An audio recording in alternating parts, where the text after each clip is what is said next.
சிம்பிளான முறையில் என்னோடய ஸ்டைலில் ஒரு பாசிப்பருப்பு சாதம் ஒன்று வைக்க போகிறேன். இதுக்கு வந்து தொட்டுக்கிறதுக்கு வந்து பார்த்திங்கன்னா பாயில் பண்ண எக் மசாலா தான் பண்ணுவேன். ஓகேங்களா?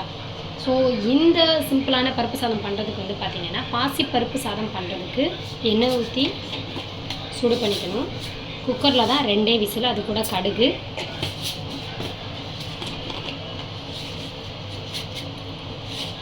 சீரகம், காரத்துக்கு வந்து பார்த்திங்கன்னா காஞ்ச மிளகா தான் போட போகிறோம்.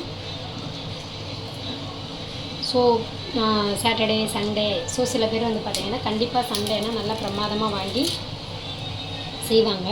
ஒன்றும் இல்லை, மூடாகு, ஒன்றும் சரி கிடையாது, ஏதோ ஒன்று சிம்பிளாக சாப்பிட்ணும், பட் ஆனால் வீட்டிலே செஞ்சு சாப்பிடணும் அப்படின்னு நினச்சிங்கன்னா இந்த ரெசிபி நீங்கள் வந்து ட்ரை பண்ணி பார்க்கலாம். இது கூட வந்து கருவேப்பிலை சேர்த்தாச்சு.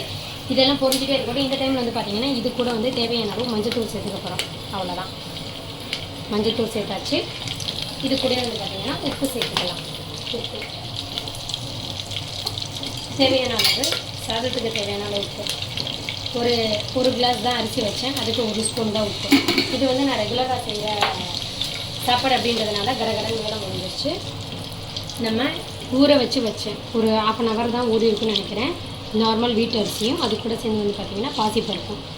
ஒரே செகண்டு வாஷ் பண்ணிட்டு வந்துடுறேன். இப்போ வந்து நம்ம கழுவுன அரிசியை வந்து இது கூட சேர்த்துக்கலாம்.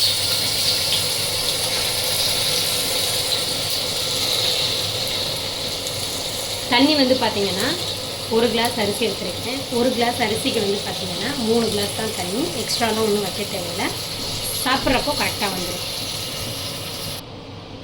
3 கிளாஸ் தண்ணி எடுத்துகிட்டேன். இது கூட நம்ம சேர்த்துக்கலாம். அவ்வளோதான், ஒரு மிக்ஸ் பண்ணி விட்டுக்கலாம். நீங்கள் உப்பு என்ன பார்த்துக்கோங்க, எனக்கு தெரியும் உப்பு கரெக்டாக தான் இருக்கும். ஸோ அதனால் வந்துட்டு இதே அளவுகளோடு நான் பண்ணுறதுனால கரெக்டாக இருக்குது. இப்போ வந்து மூடி போட்டு 2 விசில் தான். நம்மளோட சிம்பிளான ஈஸியான மூட் ஆஃப் லன்ச் ரெடி. அந்த சிம்பிளான ரெசிபி வந்து 3 விசில் வர்றதுக்குள்ளாட்டியும் அதுக்கு தொட்டுக்கிறதுக்கு ஒன்று வேணும்ல, எக்கை பாயில் பண்ணிகிட்ருக்கோம். இது கூட வந்து பார்த்திங்கன்னா ஆச்சி சிக்கன் 65 மசாலாவில் ஒரு 1/2 ஸ்பூன், சிக்கன் மசாலாவில் ஒரு 1/2 ஸ்பூன், அது கூட வந்து பார்த்திங்கன்னா உப்பு ஆட் பண்ணிக்கிட்டேன். கொஞ்சம் மஞ்சத்தூள் போட்டுக்கலாம். இது கூட இப்போ முக்கியமாக நம்ம ஆட் பண்ண போகிறது வந்து பார்த்திங்கன்னா இஞ்சி பூண்டு விழுது. அதுதான் ரொம்ப ரொம்ப முக்கியம். ஸோ சேர்க்குறதுனா சேர்க்கலாம், இல்லைன்னா தேவையில்லை. எனக்கு அது போட்டால் டேஸ்ட்டு கொஞ்சம் நல்லா இருக்குன்ற மாதிரி தோணும். ஒரு 1/2 ஸ்பூன் இஞ்சி பூண்டு விழுது, அவ்வளோதான். இது கூட இப்போ நம்ம என்ன செய்ய போகிறோம் அப்படின்னா கொஞ்சமாக தண்ணி மட்டும் ஆட் பண்ணிக்க போகிறோம். தண்ணி ஆட் பண்ணியாச்சு. நல்லா மிக்ஸ் பண்ணி வச்சுட்டோம்னு வச்சுக்கோங்களேன், ஒரு மசாலா மிக்ஸ் ரெடி ஆகிடும். ரெடி ஆகிடுச்சுங்களா? இப்போது தோசைக்கெல்லாம் நம்ம ஆல்ரெடி வந்துட்டு எண்ணெயெல்லாம் ஊற்றி ரெடியாக தக தங்க மீன்கள் மாதிரி வந்துட்டு எப்படி இருக்குன்னா காஞ்சிக்கிட்டு இருக்கு. இது கூட கொஞ்சம் கடுகை போடுறோம். அப்படி பொரிஞ்சு தள்ளும் பாருங்கள், பெண்கள் கோவமாக இருக்கிறதுக்கு இது ஒரு உதாரணம். வா அந்த மாதிரி. ஸோ இது கூட வந்து பார்த்தீங்கன்னா கருவேப்பிலை போட போகிறோம். கருவேப்பிலை செம்மையாக பொரிஞ்சிட்ருக்கல. பொரிஞ்சிட்டு இந்த டைமில் நம்ம எடுத்து வச்சுருக்கிற இந்த மிக்ஸ், அதாவது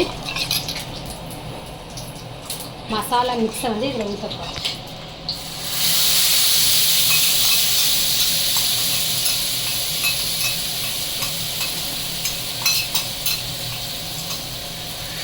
அவ்வளோதான்.